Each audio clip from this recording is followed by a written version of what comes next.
Adventures of Tintin, The Secret of the Unicorn, has arrived in UK cinemas long before it has come out in the American cinemas. Now, if you've watched my videos before, you know I like to make a big issue of this, so haha to Americans. You get to see a lot more films before me, and I do not like that. So whenever it happens over here, I rub it in your face. But here's the big thing, or the big report for the butt of the joke, since what is Tintin? He's a journalist. You get it?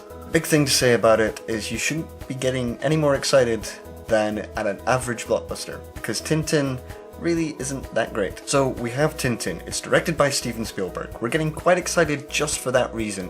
It's also co-directed in part by Peter Jackson. If there's anyone who can do motion capture apart from Robert Zemeckis, who has just gone over a field with Mars Needs Moms, which was, we didn't need that film. It's written by Joe Cornish, it's written by Edgar Wright. That is another reason to get excited. If there's ever two people who can basically one-up Spielberg, then it is going to be those guys. So all that collaborative effort should mean something memorable and almost special. If you just want one phrase to sum up the plot, it's that Tintin is getting into a whole mess of danger.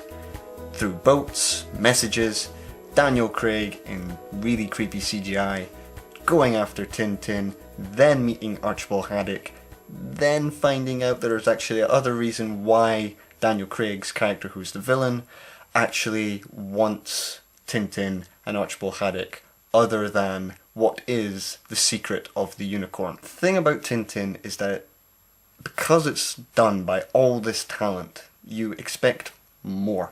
Much, much more than what Tintin is. It's kind of strange thinking that from the beloved Tintin books, which were written by Hergé, and then actually Hergé saying if there's any director who will be able to bring my books to the screen, it's going to be Spielberg. But it's not to say that Tintin doesn't have its good points. It does. Some of the set pieces are really exciting. Some of the dialogue is really witty. Some of it is really funny. And you get why Joe Cornish and Edgar Wright in particular were actually attacked. You can see some of their wit, some of their humour making it through Tintin. Not just to please children, but of course to please adults. And the whole idea of Tintin actually watching it is it's kind of a love letter to adventure films. There's ideas from the original Flight the Phoenix, there's Indiana Jones of course, there's even the whole idea of old-fashioned cinema that was in King Kong, which is right the way across the film. The ingredients are all there for a good old-fashioned Spielberg-esque adventure film. So where does it all go wrong? And who do we point the finger at? Well, you can blame Spielberg for motion capture, and you could also blame the script. They both are interlinked with the same problem. It's that idea that these characters never feel human, and that just doesn't work when we're trying to root for characters, which is the main concept of adventure films.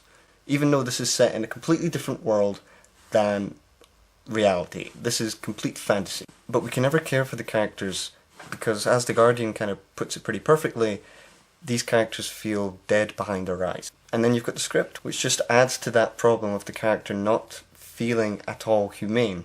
Tintin, the representation that the film has of Tintin is completely a literate interpretation from the book, and a pretty faithful one at that, but the character feels, as I've said, dead behind the eyes, completely soulless and robotic, and at that point he just feels completely old-fashioned, but not in a good sense, more in an outdated sense.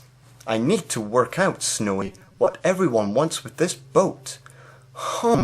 That is the level of dialogue with Tintin. And with the motion capture, with it not adding that extra layer that we expect from it to show these characters as something more than just animated figures on a computer screen, it's kind of weird because you have motion capture expert Peter Jackson co-directing. So Tintin is never as exciting as you think it's going to be. It's never as witty or as funny as you want it to be or hope it to be. And it's also never as memorable as you would like it to be. For the inevitable sequel, I would have to say they really need to up their game if they're going to make a worthy franchise. I just need to say goodbye, subscribers. I know I have given a marginally bad review to a film many people are really looking forward to.